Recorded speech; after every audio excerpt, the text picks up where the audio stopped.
Para sa mensahe po, ang dadala po ng ating mensahe po ay ang ating kapatid na si Brother Ricky Torre. Palakpakan po natin ating buhay ng Diyos.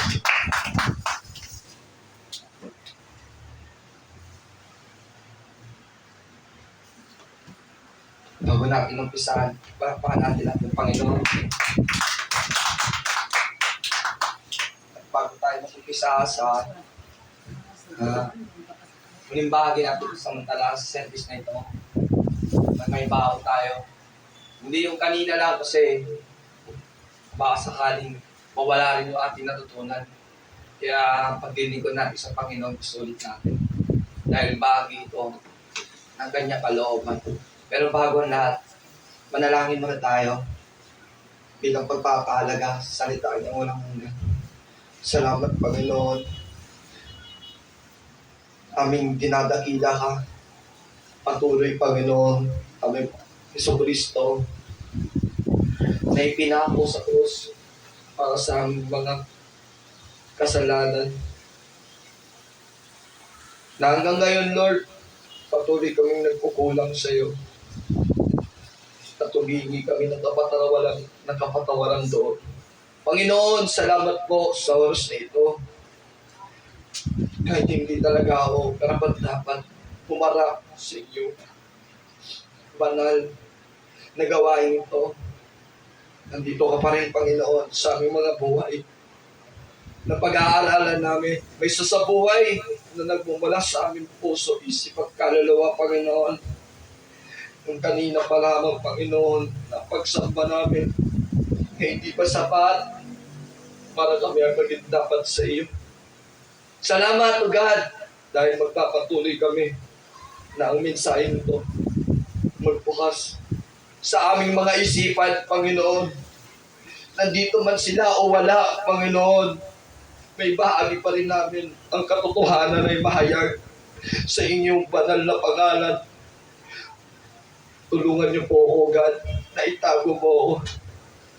Ikaw ay palagi nasa harap. At kahit nasa likod, Panginoon, ikaw pa rin ang mangunguna sa kaluwalhatian ito. Salamat po, God, kahit na may karamdaman ang aming mahal na pastora. Nandiyan ka pa rin. Hindi mo siya pinababayaan, Panginoon. Parang mga alaga sa amin. Salamat po, God. Kapag umpisahan namin ito, puspusin niyo po kami ng inyong banal na espiritu. Salamat, Panginoon.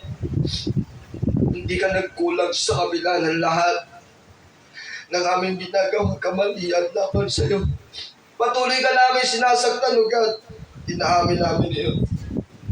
Pero Lord, sinisikap pa rin namin, Lord, na maabot ka namin sa inyong banal na trono, na ikaw ang tunay na Diyos, na hindi maiintindihan ng ibang tao kung bakit ka namin pinagdikuran sa sukdulang ito. Kaya, O God, salamat po. Umpisa kami, naway magkaroon kami ng espiritual na katayuan sa patuloy na pamumuhay na nahahatiman sa mundong ito. Pero Lord, maging bahagi ito ng muli mong pagparito na maihanda namin ng buo at tulungan mo kami para doon. Kaya namin ito ginagawa. Na hindi namin alam, Panginoon, ang katiyakan kung hanggang kailan pa ito magaganap ang aming pagsunod. Pero Lord, tiyak na namin, O God, na ngayon pala, tagumpay na kami dahil sa patuloy, O God, na pagmamahal mo sa amin at pagtupad sa inyong banal na kalooban, Panginoon. Kaya muli, O God, sa lahat ang pinakamataas na pagsamba, paglilingkod, at walang hanggang buhay na inalok mo para sa amin, Panginoong Jesucristo. Ala, naman sa amin yun. Salamat. Pasensya na po sa pagiging emotional ko kasi yung kanina kasing natutunan natin sa Sunday School, lalo mo pag-uusap sa amin ay kapatid. Pero connect talaga to sa ating tatalakayin natin ngayon. Dahil yung paliwanag na kanina magdudulot talaga ng kaparusahan. Kung wala tayong kaayusan na pagbabago, yung pananaw mismo na si Kristo na yung dapat sinusunod, kahit ako mismo, masakit sa kalooban ko, na kung nakaraan, di ba yung natutunan natin, is huwag natin sayangin, o hindi, nawa hindi masayang yung paghihirap natin, alang-alang sa kalooban ng Diyos. At ngayon naman, tatalakayin natin yung pagliligtas. Hindi lang ito sa atin, sa mga, mostly nga dapat sa mga pinipin natin na mga soul. Kahit sa ngayon, kahit wala pa yung iba, at least, kung balang araw may makinig sa ating patotoo, at ngayon, di ba, ginagamit tayo ng ating Panginoon, di ba, sikapin natin na maligtas pa rin. Kasi kung titignan niyo yung title na yan, yung tema, di ba? Paano kayo liligtas ng Diyos kung ikaw mismo ayaw mo magpaligtas? Trigger niya sa akin yan hanggang ngayon eh. Naglilingkod na ako niyan, partida. Pero, nararamdaman sa aking puso na hindi talaga nakabot yung standard ng ating Panginoon. Kaya ba't nag-i-emote ako ng ganito? Kasi, paano pa yung makikinig ng iba, di ba, sa aking patotoo?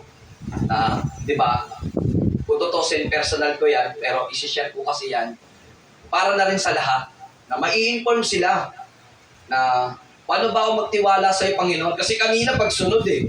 Ngayon, paano natin pagtitiwalaan pa yung ating Diyos, yung pagtitiwala natin ng ating Diyos? Kasi di ba, tayong mga tao, pabago-bago kasi talaga ang isip. Di ba? Purong sulong. Yun nga, yung kanina sa tema, di ba? Ang dami mong alalahan, puro kalimang sa ganito, ganyan. Di ba? Tapos, naghahangat tayo na balang araw, mamatay tayo, maliligtas pa tayo. O, paano pa kaya sa mga taong hindi pa nakakilala sa ating Panginoon? Di ba? Kaya, yung nagiging tema na binibigyan din dyan. Paano ka nga maliligtas ng Diyos kung ikaw mismo ayaw mo magpaligtas? Ibig sabihin, hindi lang ikaw, hindi lang ako, kundi tayong lahat. Gusto ko lang i-direct kasi sa atin na paano ba yung Diyos magligtas ng tama? Kasi ang Diyos lagi naman tama eh. Hindi naman natin pwedeng balagbagin na yung prinsipyo ng mga tao. Ito yung standard ni God, di para ka maligtas eh. Kaso, may binabasa sa Biblia na kapag ikaw matigas ka ang ulo, paano ka maliligtas? Halimbawa, yung main text natin, ito na yun, napakasimple lang. Paibasa nga mga kapatid.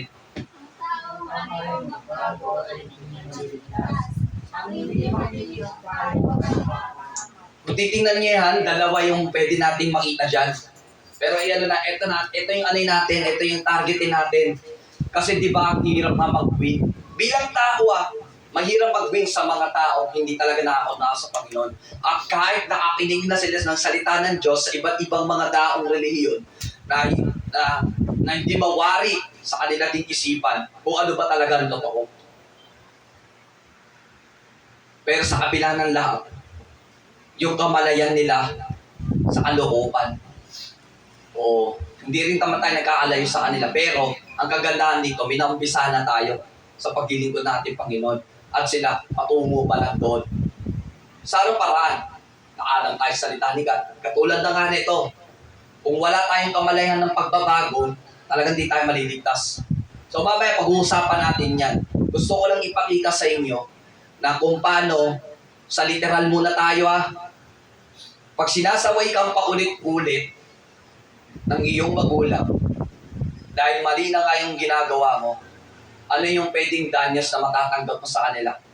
Di ba, mapaluin ka? O baka hindi ka bigyan ng allowance, o hindi ka bigyan ng ganito, na kung ano man yung matutuwa ka. Pero kay God kasi, direkta na eh. O, pag hindi ka nakinig sa payo, di ba, mapapahama ka talaga. Simple lang yan kung titingnan mo, pero malawak yan maya-maya lang. Pag-uusapan kasi natin yan kung bakit ayan yung naging main text na kung saan naging trigger sa akin na nung that time na itong mga nakaraan nag-meditate ako kay God. Kahit kagabi,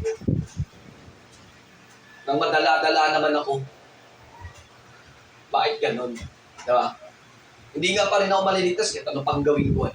Kung ayaw ko namang baguhin yung pagiging mindsetting ko na dapat talaga sigad ang mauna sa ating buhay. So, kaya bakit yan yung nakikita natin? Nandito yung dahilan. Sige, basahin mo na natin yan. Ako na lang para maintindihan nyo. Maraming taong naniniwala sa Diyos. Consider kasi natin yan na, di ba, hindi na natin iti-trigger yung iba't ibang reliyon. Doon na tayo sa yung in general muna, paano magtiwala yung mga tao sa Diyos. Nakakalungkot lang dahil hindi sila maliligtas sa sarilang paniniwala lamang. Dito kasi nagkakatuloy eh. Yun nga yung reason kung bakit kung persentuhan natin, 90% yung mga tao nakikinig na lang. Pero hindi na sinasagawa. Ewan ko kung palagay ninyo, hindi mali yung paliwanag ko dito. Di ba kung mapapansin nyo, halimbawa na lang, pasok simbahan, uwi. Simba, uwi. Simba, uwi. Kaya kapag narinig nila, kung ano yung narinig nila, maniwala na nila yun.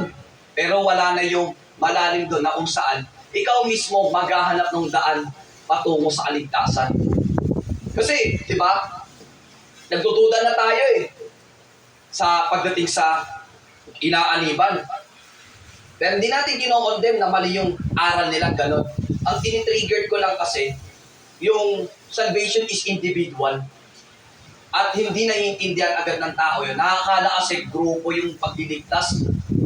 Kaya nga kung ano na yung nakatanim sa isipan nila, paniniwala namin to eh. Ay, sorry ah. Sorry na ano. Paniniwala lang eh. Ngayon, dahil nga sa paniniwala lang, lamang, nakalungkot yun. Kasi, yun na yung yung kumbaga parang, standard muna nila sa ngayon eh. Lalo na yung mga taong, palagay natin, sinasabi pa nila, devoted na sila kasi ilang taon na sila eh. Pero, yung mindsetting nila, yun pa rin. Paniniwala pa rin. Ito kasi yung na kinagistan ko. Ito pa rin yung ganito-ganyan ko. Diba? Pero, ang kailangan nating baguhin kasi nito, yung makita yung doon sa may main text kanina, ang taong ayaw magbago ay di maliligtas. Mamaya bibigyan natin ng diin yun. Kaya, yung paniniwala na yun, gusto ko lang ipamulat sa atin mga kapatid is, kung talagang tayo ay naniniwalang totoo sa Diyos, yeah, hindi naman sinabi ni God na makinig ka lang eh. Sinabi nga, di ba sa ibang talata, kung hindi mo naman sinasabuhay, dinadaya mo lang sarili mo. Yeah, yan ang sinasabi. Kaya, nakakalungkot lang na 90%, palagay na lang para mabilis natin ang mga nawahan, maraming naniniwala sa prinsipyong ganito. Pero hindi naman isinasagawa ang gusto ng Panginoon ayon sa kanyang kalooban. Kaya hindi nakakapagtaka ang mga taong naghahangad makapasok sa langit ay kakaunti lamang. O mamaya, i-trigger natin yan mamaya. Ibibigyan din natin yan kasi kasama yan sa ating tema. Kaya ayon sa teksto na mababasa, ang sino mang nagpapatuloy sa paggawa ng kamaliang desisyon sa buhay na hindi kalakip ang kaligtasan ng Panginoon sa buhay ng tao ay tiyak walang hanggang kaparusahan ang sasapitin niyon. O alam na natin yung impyerno, pero inelaborate ko lang yung part na yon. Nang sa ganun, kasi syempre, para yung makikinig sa atin malang araw, di ba? Yun naman din naman talagang dulot niyan impyerno eh. Kung wala ka talagang pagbabago, double-sided ka palagi. Pagkadating sa decision ni God, di ba? Palaging dalawang isip. Kaya nga kanina, di ba sa Sunday School, puro dahilan sila. Pero, laging nire-reject ng ating Panginoon. Kasi, palibasa, kumbaga sa spirito, hindi nila nakikita yung kausap nila, Diyos na pala yun. Nagkatawang tao na. Di ba? Kaya nga sinasabi, walang bahagi yung mga yun sa pagpasok sa langit. Ngayon, tingnan natin yung tatlong dahilan. Kumuha lang muna ng tatlo. Kasi syempre, dahil limited ang ating oras, kailangan natin, di ba, ma-fit natin yung punot dulo nung bakit ayaw ng tao magbago at talagang yun yung sasapitin ng taong ganon. Hindi talaga sila malilitas. Yan. Mga rason na magdudulot sa atin ng kapahamakan. So, yan na nga, kahit Kristiyano na, kasi general ko lang kanina yung paliwanag dun eh. Pero kung titignan nyo yun, kahit Kristiyano doon kasama. Kaya nga, bumagtanong na lang yung ating kapatid si Julius kanino. Gumagamit ng talata. Diba? Pero, may ginagawa talagang di tama eh. Diba? Ngayon, dinerecho na. Maliligtas ba yung ganon pag naaputan sila na adat na ng Panginoong ganon? Diba? Kaya, ito yung mga rason na positibo at ito yung pinagtasahigan na magdudulot sa atin ng kapahamakan pag yung tao na yun ayaw talagang magbago sa pananaw na kung saan dapat yung Diyos yung ating magiging kurang. Yan, pansariling prinsipyo sa mabuting gawa. Ito, hahalungan natin ng konti ito na yung pag-aaral sa simbahan na yan, once and always say. Di tayo naninira ng reliyon ha. Kaya sabi ko na kanina sa prayer, mahayag ang dapat mahayag na katotohanan. Pansariling prinsipyo sa mabuting gawa. Sige, paibasa nga mga kapatid. Bakit? Ay hindi dahil sa mga gawa sa katwiran na ginawa ng sarili. Kundi ayon sa kanya kaawaan, ay kanya iniligtas tayo sa pamamagitan ng paghugas sa muling pangangalakan at ng pagbabago sa Espiritu Santo. Yan, ganito. Iano ko sa inyo elaborate ko sa inyo yan Di ba yung mga tao, di ba kahit naniniwala na sa Diyos, kuha na ako, diretso ko na sample. May mga kilala ako, marami nga na naniniwala sila sa Diyos, gumagawa sila mabuti. Yung iba pa nga nagdodonate pa Yung iba pa nga tumutulong pa Diba? Pero, sa kabilang banda, wala silang parte na yung tinanggap nila kay God, kasama to. Yung grasya. Kumbaga, sa tabi yun, na kung saan, hindi nila alam sa sarili nila na ligtas na sila dahil doon. Kaso, para maging standard sa kanila, palagay lang nila kuno, na ligtas na sila sa mabuting gawa. Prinsipyo na nila yun Yung, sapat na sa akin, o ganito hindi na ako babanggit ang pangalan. Sapat na kasi sa akin, Brad, na, nagtitiwala ako kay God, nagpapasalamat ako sa Kanya, wala akong tinatapakang tao, wala akong inanong kahit na anong makakasakit para sa kanila, gumagawa ako mabuti. Pero pagdating sa manigat yun, maatin naman ako. Pero yun nga, kaya na sa makasalanan ako, kaya hindi ko nagagawa yung Di ba? Yun yung isa sa part na maling prinsipyo kasi yun Kaya nga nagtiwala sa Diyos, susundin mo kasi kalooban niya. Yun kasi yung classification ng totoong nagdilingkod Hindi ko naman sinasabi na tayo rin hindi lusot na hindi ko naman sinasabi na tayo lusot dito. Ang gusto kong ipaiwatig dito, yung turo kasi ng ating Panginoon, yung sinabi ng ating Apostol Pablo, na hindi dahil gawa sa katuwirang ginawa natin sarili. Ibig sabihin, pala, ito yung dapat bigyan nating diin, na kaya ka pala gumagawa ng kabutihan, dahil yun sa Diyos, yun dapat natin i-consider, kaso ginagawa. Naniniwala nga sila, pero to endorse myself, para syempre, kilalanin ako, or, di ba? Hindi naman natin sila kino-condemn Ang gusto ko lang ipaiwating, considering kasi sa halos karamihan, ganito yung paniniwala nila.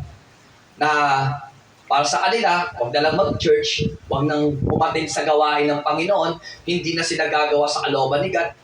Kasi maraming bawal, di ba? Pero naniniwala sila sa Diyos kaya gagawa na sila ng kabutihan. At isa na to, na hindi pala kinukonsider ng Panginoon na hindi dahil sa gawa ng katuwiran mo, di ba?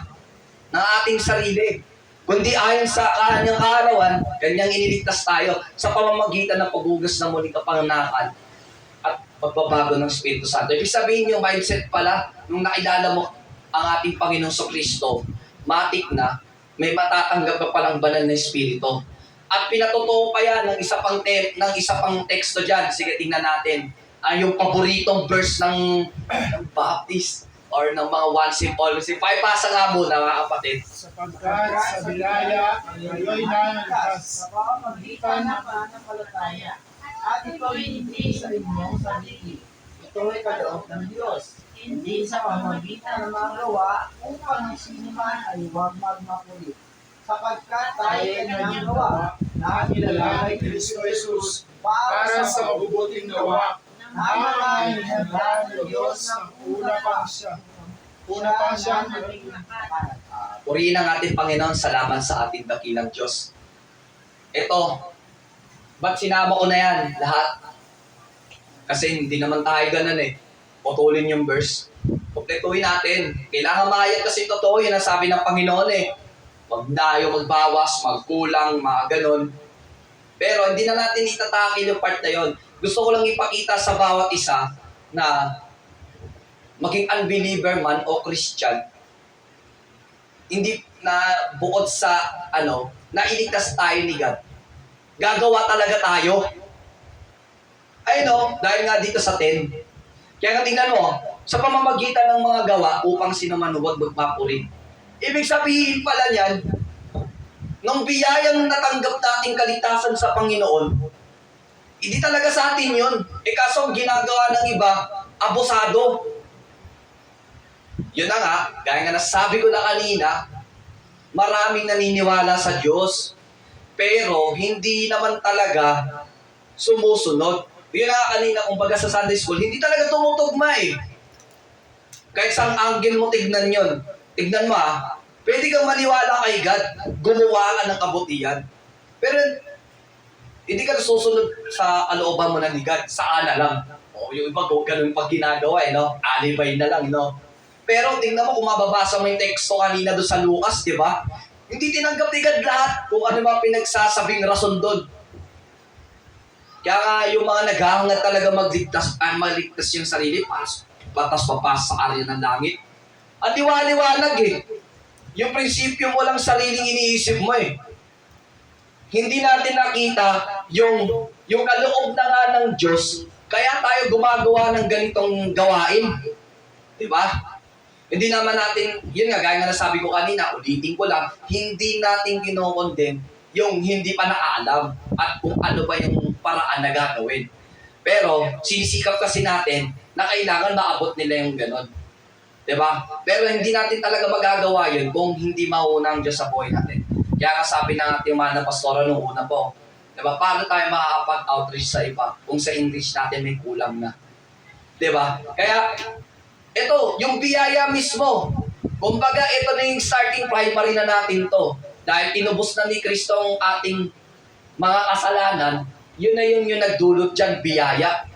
Kaya nga, sapagkat tayo kanyang gawa, ginawa talaga tayo natin, Panginoon Diyos, nating Kristo, para sa mabubuting gawa.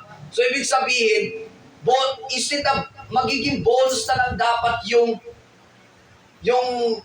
paggawa mo ng mabuti, kaloob ng pagdilingkod mo sa Diyos, ginagawa mo yung kalooban niya, pinagmamalaki pa ng iba. Kaya nga yun yung magdudulot at nakapamaan sa kanila, yung pansariling prinsipyo na ginagawa nilang ganun. Na, ayun, mabuting gawa na sila, yun na yun, tapos na. Kaya akala nila, malalangit na sila dahil doon. So, proceed tayo sa may pangalawa. Yun nga, mga rason pa, yan, ito pa yung isa, pagpapairal. Kanina, ano yung sabi kaninan doon? Ano yung kaninang, doon, di ba? Pansarili. Pinairal pa, yun ang matindi doon. Nga, buo sa pansarili mo, pinairal mo pa, parang proud ka pa eh. Ba? Hindi mo na mamalayan, kasalanan na pala yun. Di ba? Bakit? Sige nga. Tingnan natin yung sagot natin, Panginoon. Kaya paibasa nga mga kapatid. Ang diablo ang inyong ama. Mahal ko ka lang ang gusto niya. Iyon ang ginagawa niya. Siya'y mamamatay tao mula pa sa simula. At ayaw niya ng katotohanan dahil walang katotohanan sa kanya. Likas sa kanya ang pagsisinungaling dahil sinungaling siya. At siya ang pinagmumulan ng lahat ng kasinungaling. Yun nga. Diba? Hindi namamalayan ng mga tao yan. Hindi nila makikita yung insight agad niyan. Basta-basta sa mga taong nababahagian natin. Yun yung reason kung bakit yung iba talaga nakaalungkot lang, lalo na sa mga quantity church na napakadami. Hanggang doon na lang yung makikinig. Tapos, tuloy-tuloy din yung pagpapayaman ng simbahan. Hindi tinuturo maganda. Meron na palang nagagawa yung mga tao na kasalanan. Hindi nila namamalayan yun. Kahit din sa mga Kristiyano na, di ba, hindi ko naman sinasabi, hindi agad sila tunay, pero, di ba, kahit tayo nagsisikap din mismo, ba? Hindi natin namamalayan na yung hindi pala kagustuhan ni God, bakit nasa Diablo yun? Pinairal mo, kaya nga sabi, di ba, yung mabuting gawa na yun, akala mo, iyahay mo lang, kumbaga, itinataas mo lang yung sarili mong bangko. Pero kasalanan na pala yun. Kaya nga tingnan mo, kung babasahin mo yung buong teksto na ito, pinakakusa ni Kristo yun, ng ating Panginoon. Yung mga nagtuturo kuno ng lumang kautusan ng panahon na yun. Kaya nga sinabihan niya, Jablong yung ama. Partida na yun, may alam na sila nun dito. Salita ni God. Nagtuturo sila ng kalooban ng Diyos nung unang panahon na yun. Pero nung sabihin ng ating Panginoon, yun lang pala yung resulta ng ginagawa nila. Sa Diablo pala yun. Hindi nila namalayan, masama na pala yun. Sa panahon natin ngayon, nangyayari, di ba? Wala Paniniwala namin to Wala Ito yung aming kinagisnan Pero, ayaw nilang basahin yung totoo. Kaya nga sabi ko na kanina, ulit-ulitin ko lang. May bisita man dito, wala. Kailangan mahayag yung totoo. Kasi, ang Diyos talaga, hindi nagbibiro pagdating sa kaligtasan. Yun ang number 1 natin i-consider. Kaya nga, kanina sa main text, kung ayaw mo talaga magbago, di ka maliligtas. At yan nga yung isa sa paraan kung bakit mapapahamak yung mga taong ganito. Hindi na malayan pala o masama na yung ginagawa. Diba? Kung ano yung gusto pala ng Diablo, diba? Prinsipyo nila na pagsarili. Diba, alam naman natin yung demonyo. Puro sarili iniisip nun, diba? Punong-puno nga ng kayabangan yun Diba, sinabi nga, sinungaling pa siya. At siya nga yung ama ng kasinungalingan. Sa ibang saling yan. So, ito yung pang-lastly, pangatlo. Ito pa yung isa sa nakakapagpatisod kung bakit, diba, magdudulo talaga ng kapahamakan. Ito, medyo ilalaylo ko ng konti ito para maunawaan ng bawat isa. Palagi kang busy sa paghanap buhay. Although hindi naman masama ang paghanap buhay, di ba? Tama, mga kapatid? Di talaga. Kaya nga sinabi ko rito palagi. Pag sinabing palagi, may pinopokus na yan. Wala na yung sa Diyos niyan. Sige kayo, mga kapatid. Ano ba yung pagkakaintindi niyo pag sinabi yung palagi? Di ba? Tuloy-tuloy yan. Tuloy-tuloy na yun, di ba? Tapos, focus, kumbaga tutusin. May interest ka dun sa bagay ngayon na ayaw mo nang pakawalan kasi yun na yun Palagi. Di ba? At isa na dun yung hanap buhay. Mamaya ko natin yung teksto. Kuha lang muna ako ng sample.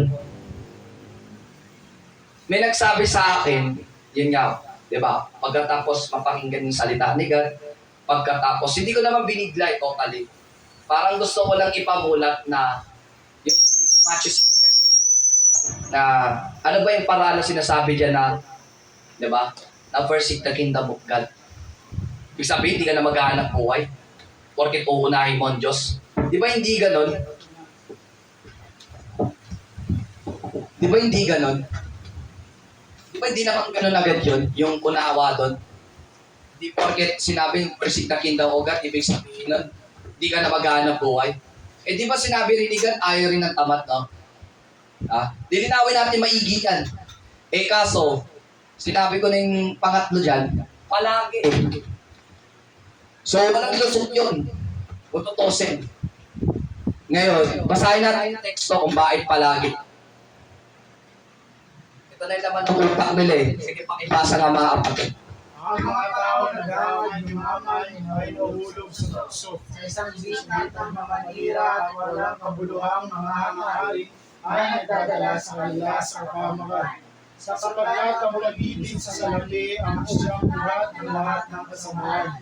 Ang sobrang paghahangat ng salapi ang nagtulak sa iba na tumalikod sa pananampalataya at nagdulot ng maraming pag-iigis sa buhay nila. Tignan niyo mga kapatid, ang bigat niyan matutosin. Ako, wala rin naman ang kawala dyan. Wala rin ang kawala dyan sinasabing nag-iisip ng mga pang-financial needs. Pero naintindihan ko na talaga matagal-tagal hanggang ngayon kung ba't nagtitis ako sa kung anong meron lang ako. Kasi pagka nagagad pala akong yumaman, talagang nakakahulong ng totso, which is totoo nga. Katulad na lang ng barkada ko nga, di ko na talaga babanggitin yung pangalan. Sinabi niya na tinanong ko lang magkano sahod. Tinanong ko lang magkano sahod niya. Pero hindi ko naman hindi ko naman sinasabi na pwede naman niya kahit hindi niya sagutin yun eh. Eh ngayon, pinigla naman niya ako. Kasi hindi naman ganun sumagot nung una yun sa akin eh. Kasi yung sahod, pag tinatanong niya rin ako, sinasabi ko rin sa kanya. Eh kasi, kahit naman sabihin mo yun o hindi, ang tanong dyan, kukunin niya ba lahat sa'yo yan? Makakaingi ba siya sa'yo? Di ba ikaw pa rin naman ang bahalang gumastos doon, di ba? Ang purpose lang nun, to testify lang kung paano pa magtiwala sa akin yung mga kaibigan ko. Kaya ako nasabi yun. Sinagot pa naman sa akin, baka paglabasin mo naman rin, mukha akong pere. Pero yun mo, nag-isip siya ng ganun sa akin. Samantalang nung maraming beses na nagtanong siya sa akin ng ganun. Di ba? Isinagot ko diretso sa kanya. Kaya nung susunod doon, hindi na ako nagtanong. Pero kahuli-huli yan, sinabi niya din sa akin eh. Hindi niya siguro natiis. Pero gusto ko lang ipaiwating dito mga kapatid. Ang laki talagang baldado sa mas naaano. Ang laki talaga ng sa mga kapatid ha. Ang nakikita ko kasi dito mga kapatid kung bakit yun nga nagtutulot talaga ng kapamakan is yun nga. Tingnan mo hindi ko naman sinasabing mababa sahod niya eh. Pero sa akin mababa pa rin yun. Pero yung ugali na nagdulot dahil doon, iba na agad yung pakiramdam ko sa kanya. Pero mo, yun lang yung tanong mo At personal yun, walang nakakaalam ng kami lang dalawa. Pero yung reaction niya, ibang-iba na talaga. Kumbaga, palagay niya, nag-increase na siya. So parang ang pakiramdam ko, eto na yung doon na siya papunta. At totoo yan. Kasi nung hindi pa ako naging Christian, at kahit naging Christian na ako nun, ibig sabihin yung parang nakakagawa pa rin ako ng halos hindi matupad yung kalooban ni God dahil sa pinaggagawa ko talagang pagkakamali sa ating Panginoon. Nakakatagalan din, naiintindihan ko na yung prinsipyo ng Panginoon. Salamat talaga sa ating Diyos na talagang nagtutulak talaga ng tukso. Hindi na natin maalis yan. At kahit sabihin ng kahit i-deny ng mga tao na meron na mamayaman na naglilingkod pa rin kay God kahit mayaman na. Ba't sinabi ko ba na lahat ba ng mayayaman is may impyerno? Wala naman, di ba? Ang ibig ko sabihin palagi kasi. At ito na yung dulot niyan, magtutukso talaga. At yan talaga nakakapagpatisod sa tao sa panahon ngayon. Yan nga yung rason kung bakit hindi nakapaglilingkod eh. Hindi kasi nasabi na, iba naman yung usapan na walang pamasahe talaga.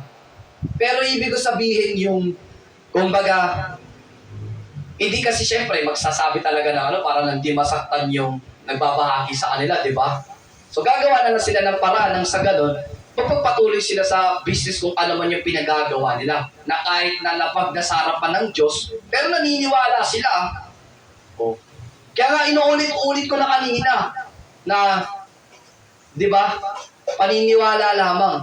Pero, pwede pala yon kahit hindi ka gumawa ng kalooban ni God. Tapos wala ka palang pagbabagong pananaw, di ba? Na hindi ka mismo na-tune in kay God. Ang hirap kaya nun. Hindi ka talaga maliligtas nun. Sigurado yun. Kaya nga tingnan mo, ang linaw dito. Di ba? Sa isang bitag ng mapanira at walang kabuluhang mga hangarin, ay nagdadala sa kanila sa apa. Tingnan mo hindi lang pala yung yumaman yung tinutukoy. Yung walang kabuluhan na hangarin. Ano yung halimbawa dyan? Bigay nga kayo mga kapatid. Anong halimbawa dyan? Na?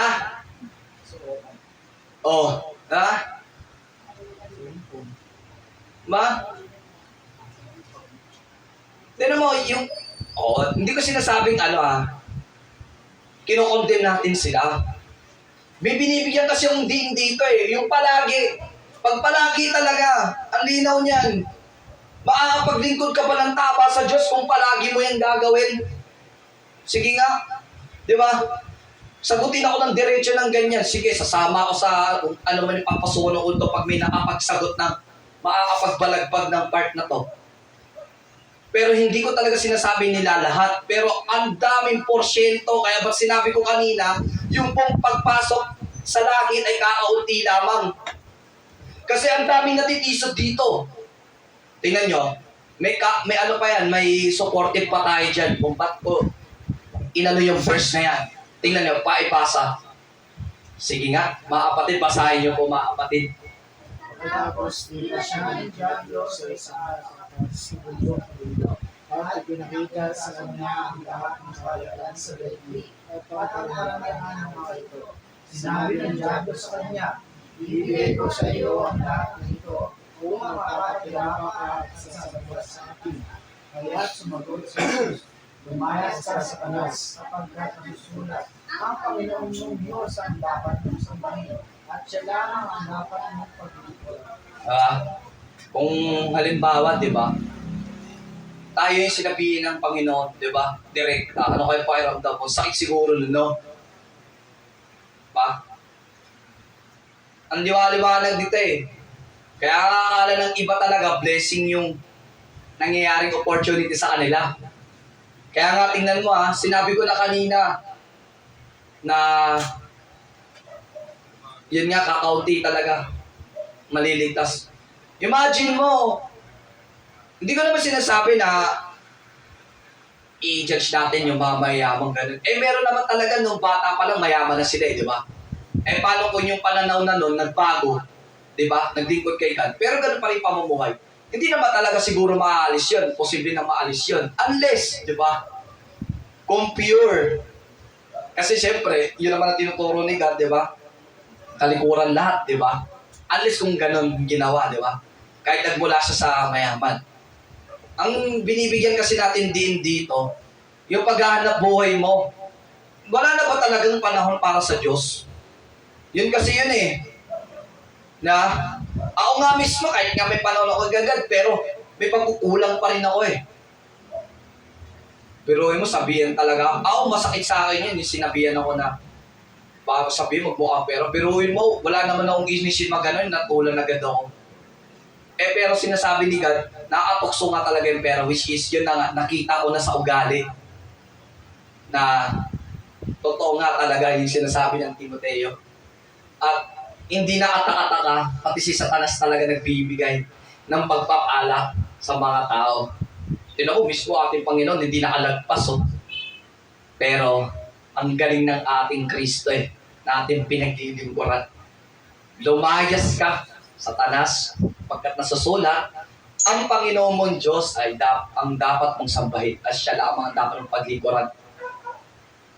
Kaya medyo tinatagalan ko tong part na to kasi hindi talaga pwedeng magsabay yung paglilingkod mo, yung Diyos tsaka kayamanan. Sa ibang naman yun sa ibang mababasa nating teksto. Pero, yun nga, yung palaging busy ka sa buhay, kahit na linggo, kahit na yung araw na pagsamba, mamaya may pupuntahan kasi ako Purasa mong Diyos, no? O kaya pag nandito, naiinip pa no?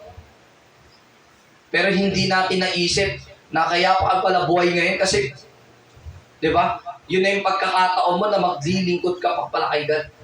At yun yung nararapat talaga natin gawin. Kaya malinaw yan. Kapahamakan talaga yung dulot niyan. Kapag ganyan yung magiging mindset ng mga tao, paniniwala lamang, tapos ayaw mong sumunod sa kalooban ng Diyos. Ano na nga, kung tutuusin, panalo na nga tayo eh. Kasi sinabi ni God, sundin ang lahat ng pinag-uutos. Diba? Doon sa may Great Commandment, diba? Great Commission pala. Sorry. Yung doon sa may Mateo 28. Lahat ng pinag-uutos. Kaya, Commission. yan, Great Commission yon. Diba? Lahat ng ipinag-uutos. Diba? Pero nung unang panahon, sinabi lahat ng utos sundin. At kahit na nung nakausap ng ating Panginoon sa Kristo yung mayaman, lahat na nga talaga nasunod. Pero, yung kayamanan nga, hindi talaga naialis. Yun, gaya nung ating napag-usapan ng mga naarang linggo. Kaya mas mabuti pa talagang makapasok sa butas ng kamelyo dun sa karayom na yun. Kaysa yung mayaman makapas sa langit. So, hindi natin talaga kinokondem lahat ng mayaman, ganon. Kaya, malinaw na to mga kapatid. Hindi masama talaga maghanap buhay, pero kung palagi, yung talagang wala talaga, yun yung gusto ko ipaiwatik, wala talagang para kay God in short. Pinalawak ko lang ng konti kasi para baka kasi ma-misinterpret nyo to na, di ba? Kapag natukso na kayo, di ba? Nasa sa inyo na yan. So, di ba? Ang malinaw lang dyan is kapag nag-focus ka talaga sa paghanap buhay na ano ba yung tawag yun? Sinasabing parang stepping stone ba yun? Yung sigat na lang, yung pagkubagay, chapwera na lang lagi. Set aside na lang palagi. Ibang usapan talaga. So, ayun, dito na tayo sa may mga paraan para maging isa ka sa ililigtas ng ating Panginoon. Kung gaya nga nasabi ko kanina, individual ang salvation. Ulitin ko na mga kapatid, individual talagang salvation. Walang sinabing grupo. Wala talagang sinabi.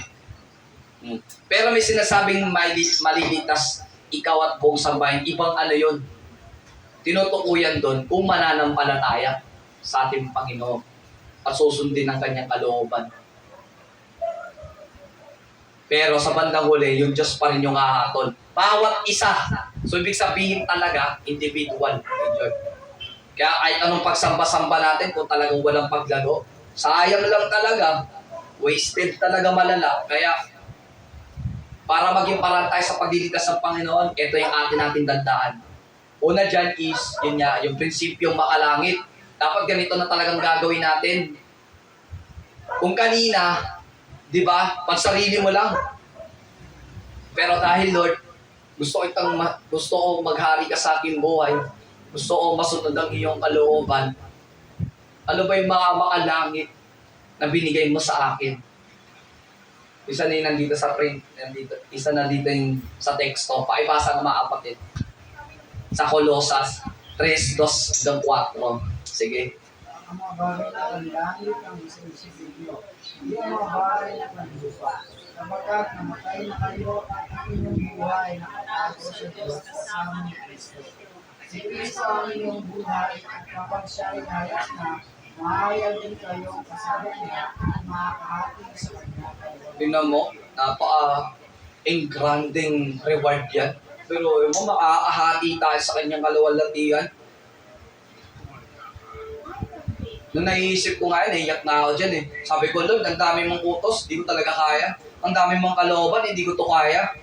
Pero sabi mo kasi, heavenly mindset eh. Kaya, paano kaya yun? Siyempre tayo namumuhay sa mundong ito, nasa panlupa talaga tayo. Pero binibigyan natin diin dito, yung focusing talaga dapat sa ating Panginoon, na makalangit pa rin kahit anong mangyari. Kasi tingnan mo, nung nakakilala tayo kay Kristo, namatay na pala tayo. Sa anong paraan yun? Yung tinutukoy dyan, kasalanan. Baka, alin nyo naman, literal ha. Diba? At hindi naman tayo ganun talaga sa Biblia. Diba? Sapagkat namatay tayo ng inyong buhay, nakatagos sa Diyos. Ibig sabihin, yung kasalanan pala natin, Bahala na si God dun. Tinago niya na yun. Or kung ano man yung pwede niyang gawin dun. Binayaran na kasi. Di ba? Kaya kasama na natin si Kristo. Oh. Pero mananatili yan pag ganito talaga yung nasa isip mo. Di ba? Kaya nga si Kristo ang inyong buhay at kapag siya'y nahayag na, talagang mahayag talaga dahil malapit na ang muli yung pagparito, pinaghahandaan natin yun, mahayag din kayong kasama niya. Pero naman sarap sa pakiramdam na, no? Maluwa-luwa tayo pagdating natin, Panginoon, makasama tayo sa langit. Hindi natin may expect yan. Lahat pala ng ginawa nating mindset sa heavenly. Sama-sama pala tayong maaahati sa kanyang kaluwalhatian. Sa praise God talaga, salamat sa ating Panginoon. Binigyan tayo ng ganitong prinsipyo na naka-tune in palagi sa kanya kahit anong mangyari. At ito pa ang pangalawa. Yan. Panatilihing maging anak ng Diyos. So kahit na ano ang kabiguan nating nagagawa, nasadya man o hindi, pero the rest, nandito ka pa rin. Naglilingkod ka, praise God, hallelujah. Nandito ka pa rin. Patuloy ka pa rin. Umiibig sa Kanya. At nagiging dapat ka pa rin maging anak niya. Dahil tinanggap ka niya matagal na maging anak niya. Ito ngayon yung sinasabi niya para sa atin. Paibasa nga po ulit, mga kapatid, sa unang Juan 3:9. Ang mga anak ng Diyos ay nagpapatuloy sa pagkakasala, sapagkat nanatili sa kanila ang binhin mula sa Diyos. At dahil ang Diyos ang ama nila, hindi sila maaaring magpatuloy sa pagkakasala. Yan, hindi talaga nagkulang ating Panginoon. Kung kanina, hindi, kahit sa paniniwala mo, may tiwala ka sa Diyos, naniniwala ka may Diyos, hindi mo ka sinusunod yung kalooban sa atin, pag sarili mo lang na prinsipyo yung ginagawa mo, hindi na pala natin namamalayan, yung diablo na pala yung, di ba, yung sinusunod. Pero dahil anak tayo ng Diyos, salid babaguhin talaga natin yun at hindi na dapat talaga nagpapatuloy sa pagkakasala. Kaya sapagkat nananatili sa kanila ang binhing mula sa Diyos. Pero matagal na natin nakakilala kay God, di ba? Di ba? Tagal na natin nakakilala kay God. Di ba? At dahil ang Diyos ang ama nila, which is yun nga, yung ating pinaglilingkuran, di ba? Hindi na talaga tayo pwedeng magpatuloy sa pagkakasala. At kahit napakahirap ng part na yan, sinisikap natin sa mga oras na ito. Kaya nga tayo dumadalo eh. Kaya nga hanggat maaari, hindi natin aabsenan yung gawain ni God, di ba? Doon pa lang, di ba? Ang dami nang sumapit. Yung, hindi ako makakapunta sa ganito, hindi ako makakapunta sa ganyan, hindi ako ma-attend Friday night, hindi ako ma-attend na Sunday. Di ba? Doon pa lang, di ba? Tisod na tayo, ha? Pero hanggat maaari, huwag talaga tayo magpatuloy sa pagkakasala.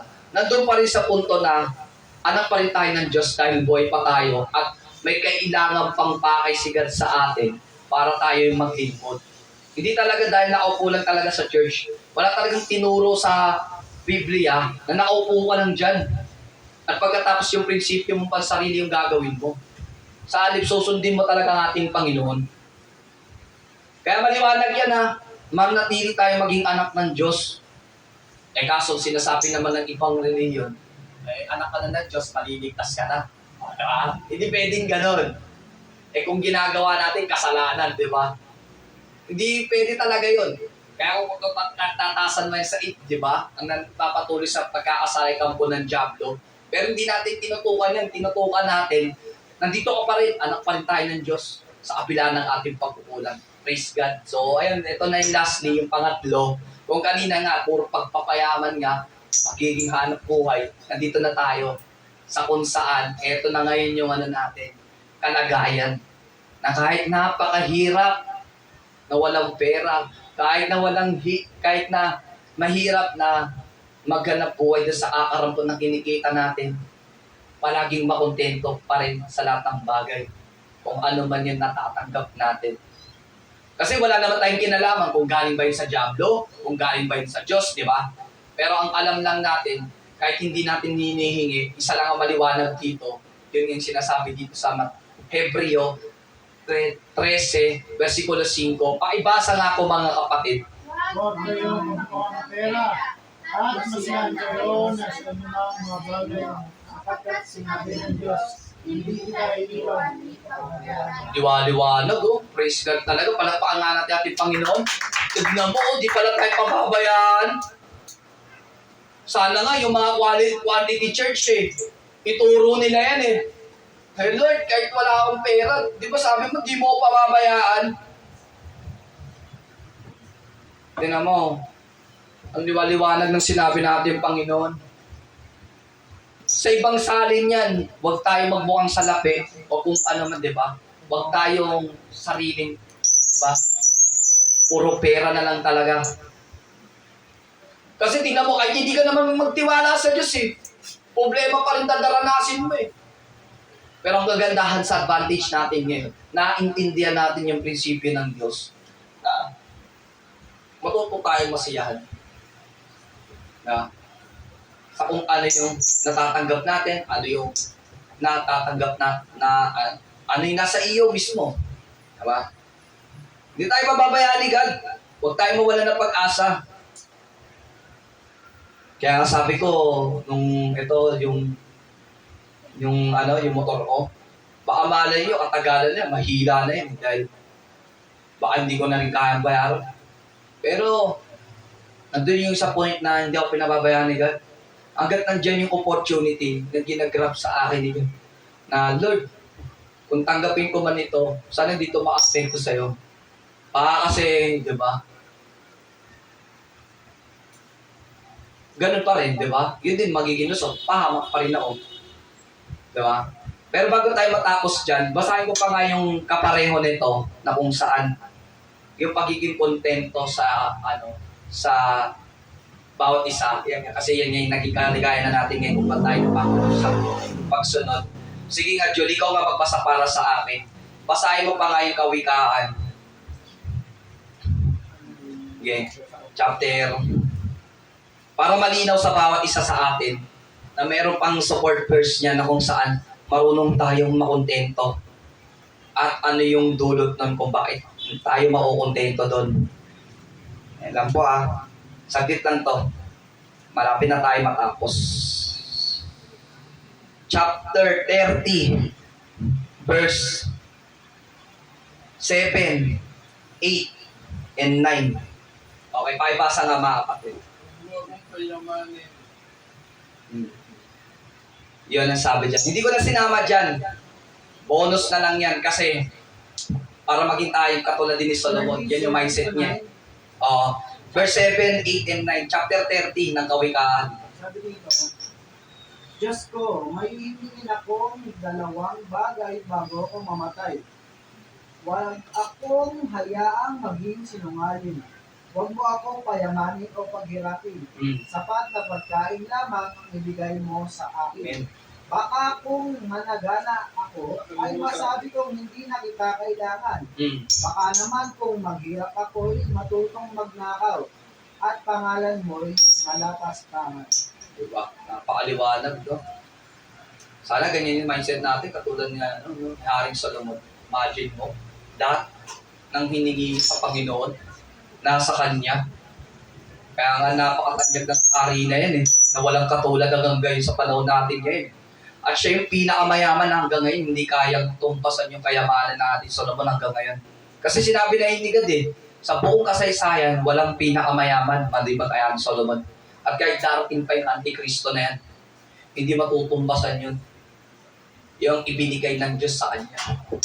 Kaya nga diba, tingnan mo bago siya mamatay, 2 lang yung iniling niya.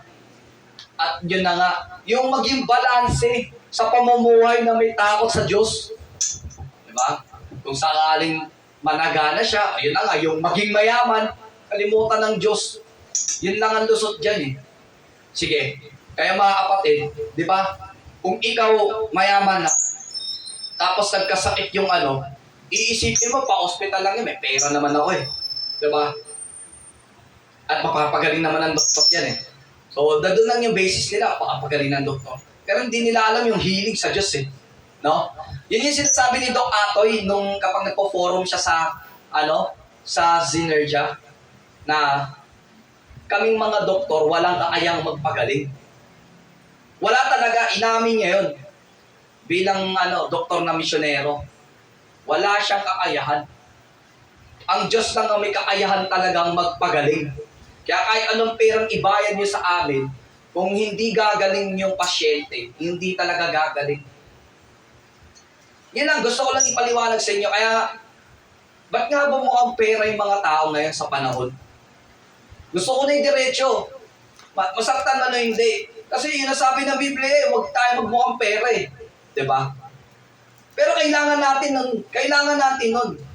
Kaya nga tingnan mo, sabi ng ating Aring Solomon na kung maghirap naman, di ba, baka magnakaw, di ba? Pero kaya nasabi ko na kanina, ayaw rin naman ng Diyos na tamad, di ba? Pero, transparent yun. Hindi pwede yung, di ba, yung, maglilingkod ka kay God, although nandun na, di ba? Pero, kahit nagkapera ka sa pamamagitan ng ating Diyos, di ba?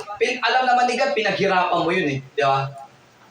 Pero yung iaasa natin sa iba, ganun, para ka magkapera, ibang usapan yun. Kaya nga, ito lang gusto kong masabi sa inyo, palagi tayong makontento sa kung ano man yung meron tayo. Kasi yun din yung napagtanto ni Haring Solomon nung naging mayaman siya. Di ba? Di ba, nagkasala nga siya, di ba? Kung ano nung Diyos at pinag-ano niya doon sa mga naging mga asawa niya, di ba? Yun nga yung naging kasalanan niya. Pero bandang huli, sinabi niya bago mamatay, di ba? Kung managana, makalimutan. Which is, ginawa naman niya talaga nun eh. Nung una, di ba, nakalimutan na nga siya. Nalapastangan niyang Diyos. Diba? Kaya maliwanag yan, mga kapatid. Yung kanina pa lang sa tema, ulitin ko lang, paano ka nga ililigtas kung ikaw mismo ay magpaligtas? Bakit yun yung naging tema natin? Kasi dahil sa mga ito, na hindi pwede talagang nag-church ka lang, gagamitin ka ni God. Nung una, yun din yung mindset ko eh. Diba? Kaya, matulog tayo mga kontento kasi ang dulot nito, dito sa conclusion, mapapasa natin yan. Sige, conclusion na tayo. Yan yan. Kung gusto mo ang saway ng Diyos para ka maligtas, ito ang nararapat nating gawin ayon sa, ito, paibasa nga mga kapatid, sige. Pumasok kayo sa makipot na pintuan, sapagkat maluwang ang pintuan at malapad ang daan papunta sa kapamakan. At ito ang dinaraanan ng marami. Ngunit makipot ang pintuan at makitid ang daan papunta sa buhay.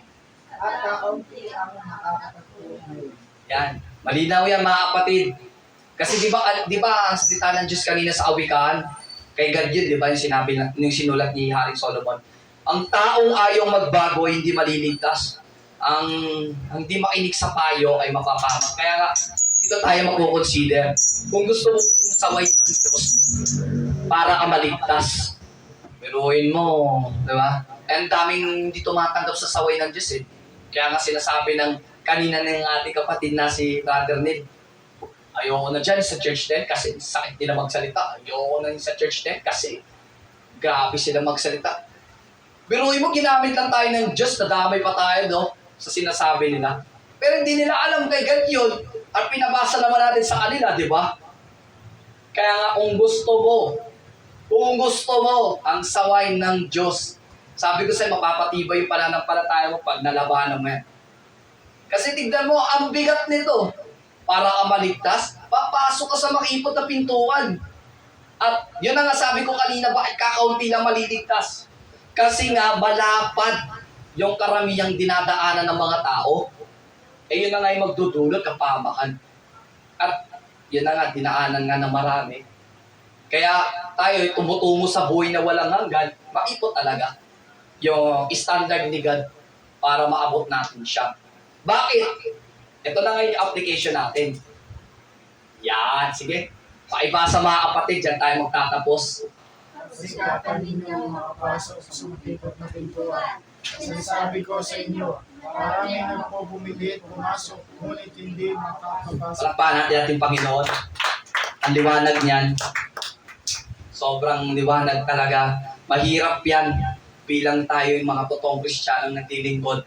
Pero sikapin talaga dahil ang dami palang magpupumilit ang mga panahon na yan, pero hindi pa lang sila makakapasok. Bakit? Dahil hindi na-meet ang standard ng ating Panginoon. So, ayun.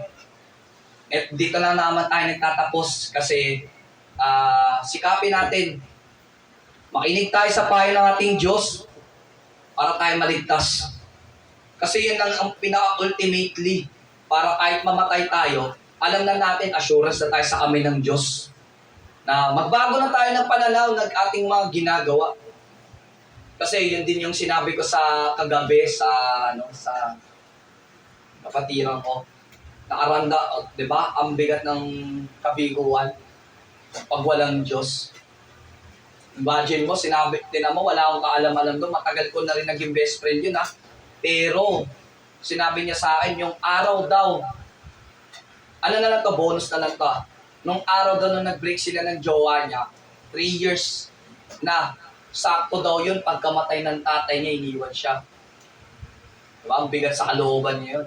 Halos umagulgul siya nun, tapos nagdas-das-das-das daw siya. Pero, buti na lang dahil nakilala niya. Pero, huli ko na nalaman yun eh. Kagabi lang. Pero, ano na daw nun? October. O ano na ngayon? Ibig sabihin, mga ano na rin. Kulang-kulang sa buwan na din. Pero ang gusto ko lang mapulot sa inyo doon, mga kapatid, is, yun nga. Di ba? Yung, kahit hindi ka magtiwala sa Diyos, kapamakan talaga yan. Dumoble, tuloy yung naranasan niya. Pero hindi katulad natin ngayon, kahit naghihirap tayo sa kalagayan ng paglilingkod sa Diyos, na doon pa rin yung sa punto na nagsisikap tayo.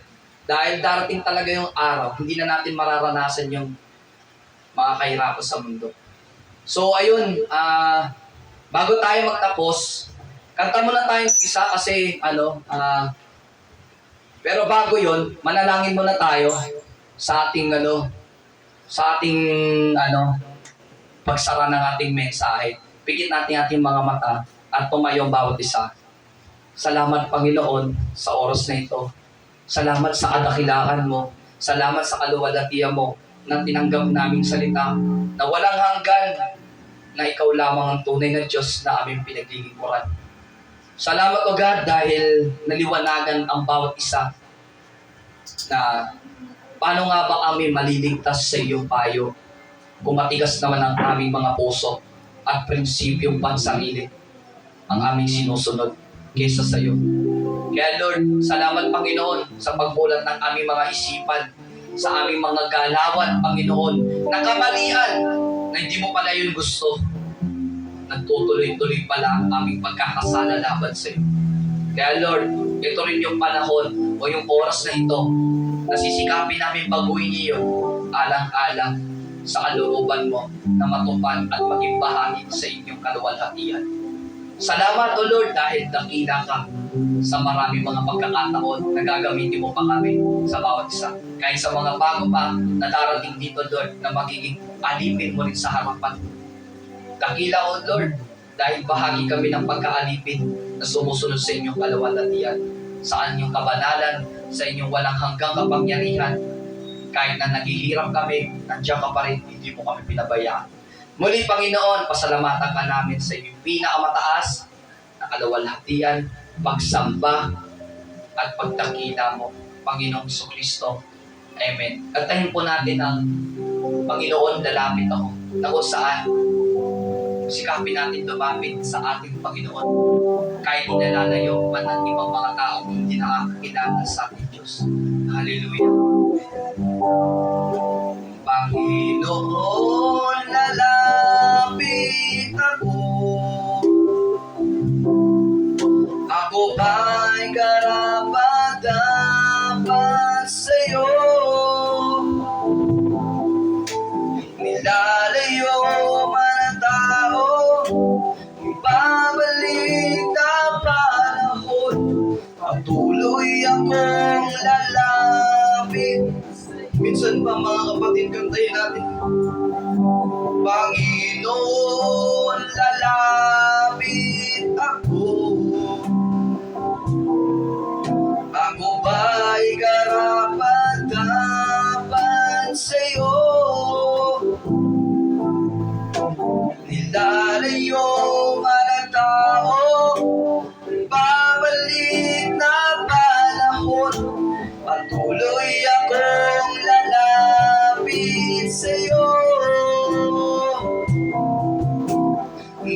Iyagap-yagap ko ang presensya mo. Iyagap-yagap ko pag-ibig mo. Iyagap-yagap ko ang presensya mo. Yagap-yagap ko ay ikaw. Minsan pa yagap-yagap. Iyagap-yagap ko ang presensya mo. Iyagap-yagap ko'y pag-ibig mo. Iyagap-yagap ko ang presensya mo. Iyagap-yagap ko ay ikaw. Iyagap-yagap ko ay ikaw. Salamat, Panginoon. Nire-request ko si Brother Julius bilang pagtatapos sa ating gawain sa mga oras na ito. Hallelujah.